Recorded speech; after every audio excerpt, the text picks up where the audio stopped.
должен спать с своей женой, сказал Петров. Наверное, шутка.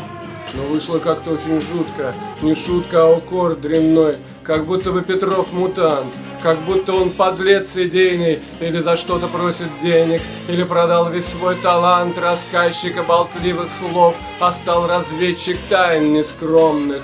Не одобряю я Петрова. Он ткет бессовестное зло.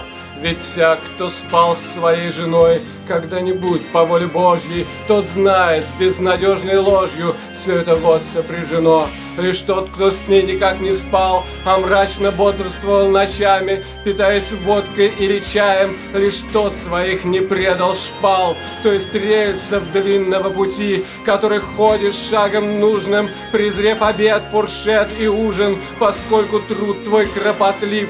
Идешь и видишь девок шум, грибы находишь и поганки, и сам себе бормочешь: глянь-ка, продукт, а ну-ка откушу, и ешь его, и думать мысль желаешь мозгом напряженным, но вновь мешают эти жены, а с ними и Петров пурист. Кому я должен спать с женой? Чему Петров научит юных? Пойду в лицо Петрову плюну, уж больно я ворчун шальной.